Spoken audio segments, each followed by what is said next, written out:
As I said, my name is Barbara McQueenie. I'm an alcoholic. Says I'd like to introduce myself. Introduce the 10-minute speaker. I'm it. I want to say thank you for being invited to share for a few minutes up here, and thank you to the group. The potluck was great, and thank you to Bob for doing the workshop. He's awesome. I have no idea what I'm going to say. Whatever comes out, comes out.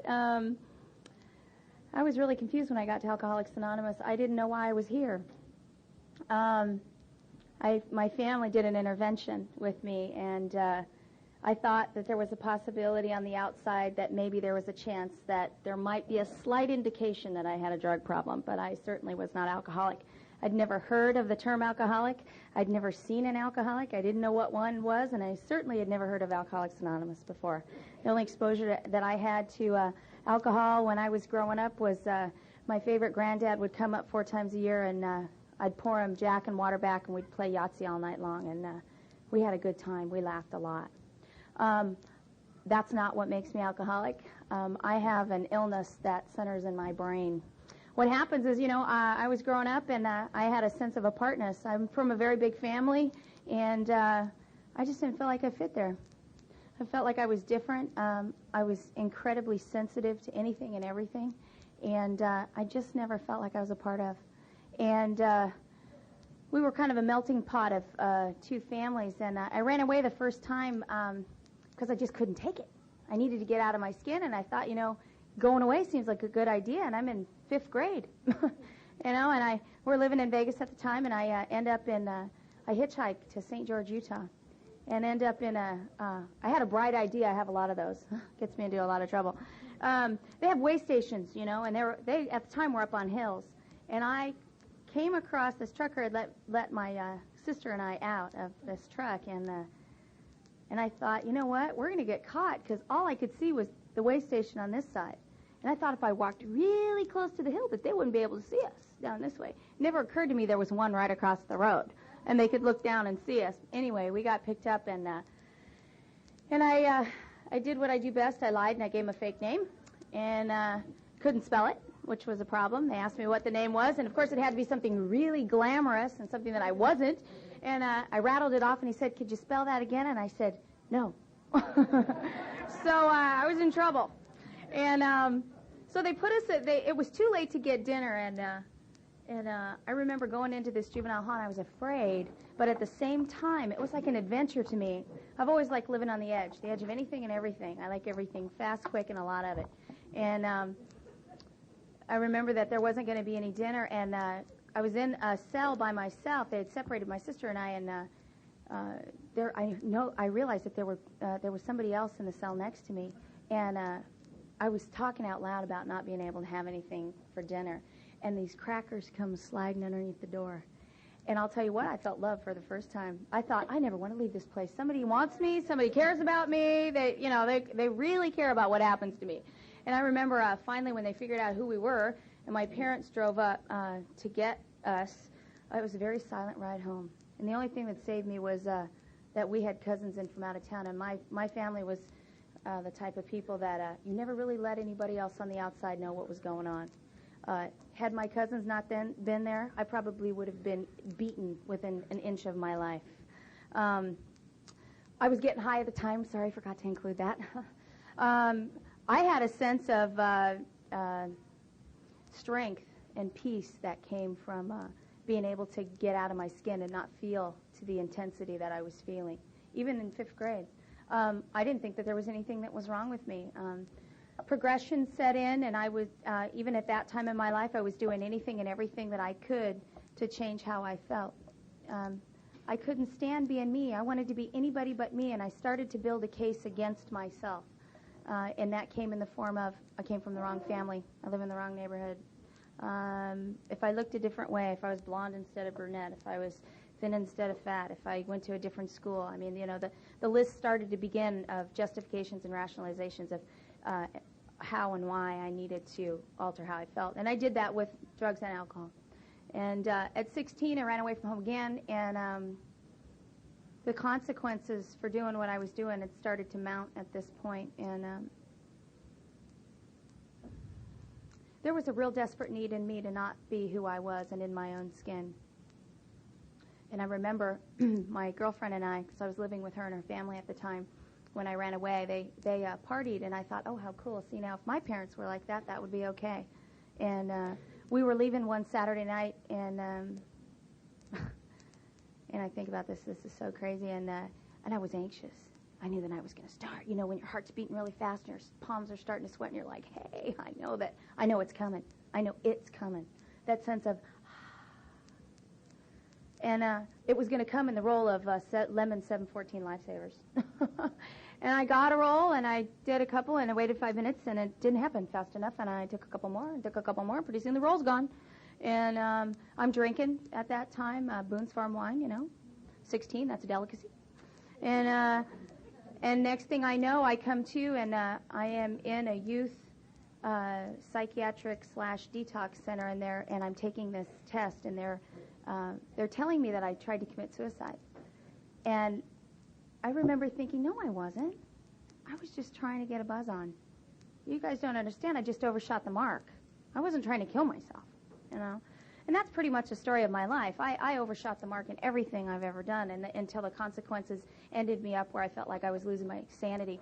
I did a geographic at 20 years old from Vegas to San Diego, and I lived there, and, you know, I switch. It doesn't matter what the product is. I switch until I burn it out and go 5 feet past that, and then I go on to the next whatever to, you know, change how I feel.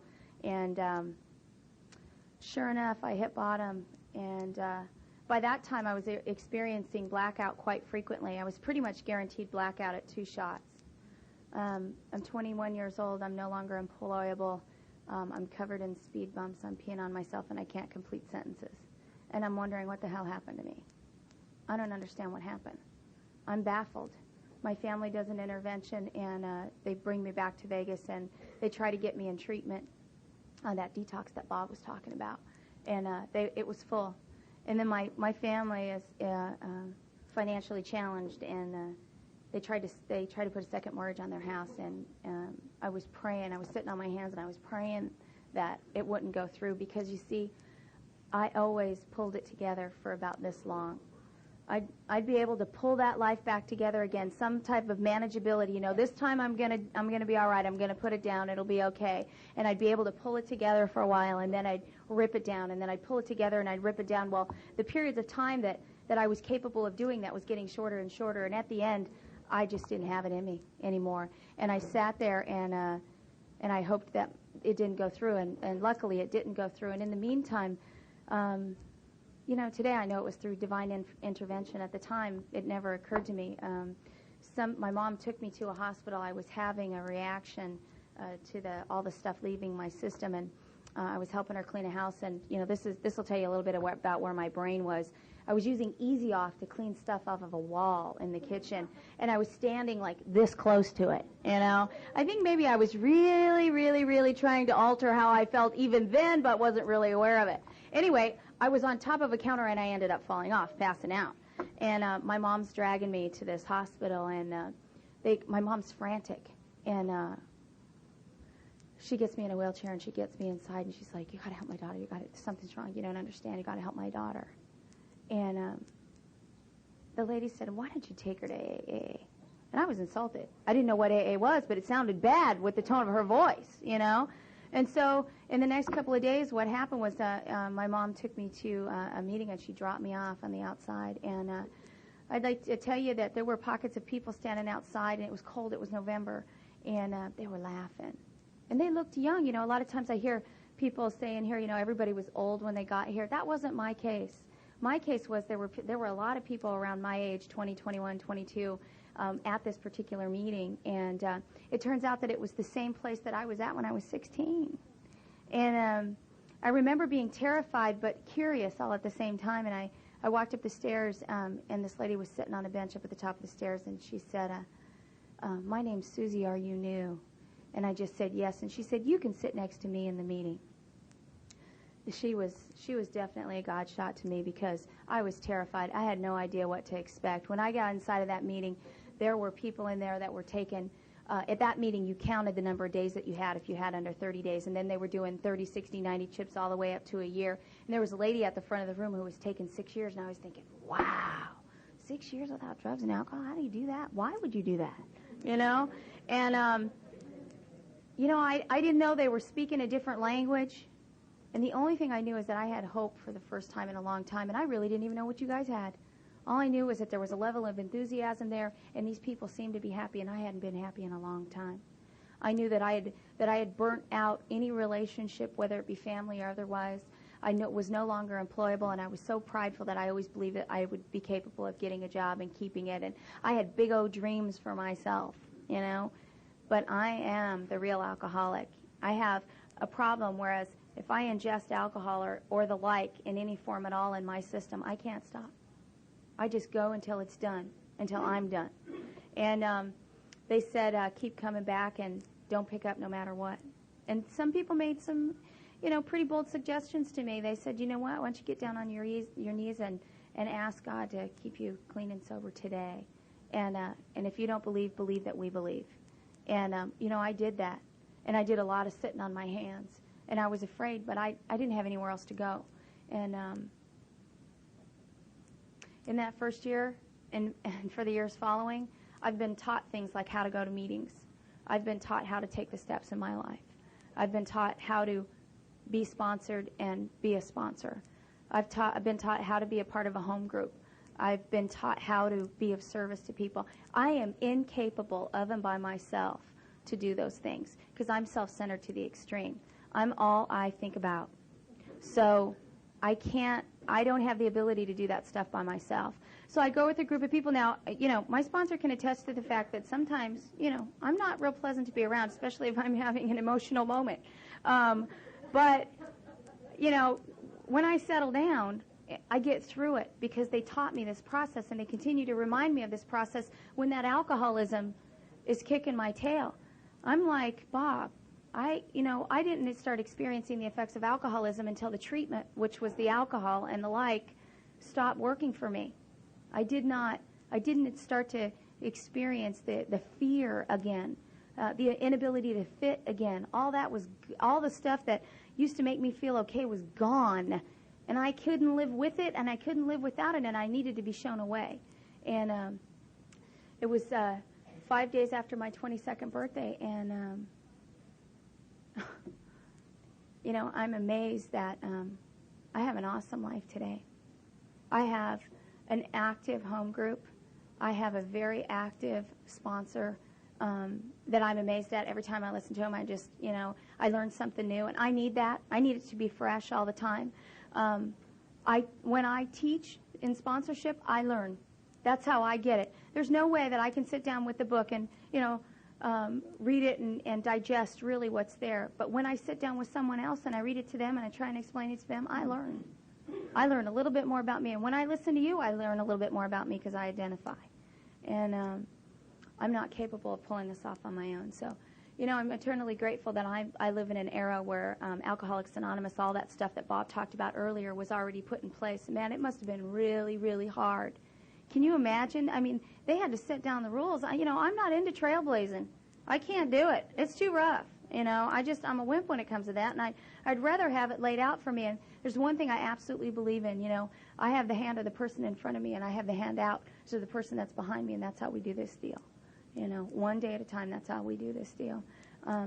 Thanks for having me, and I guess, and this is a great opportunity for me because I'm going to introduce the speaker tonight. He's my sponsor, and he's made a great impression in my life. He's taught me a lot about Alcoholics Anonymous, and I can safely say that I'm really grateful that people with time in this program still do the deal and watch their feet because his feet moves. Bob Darrell, come share with us.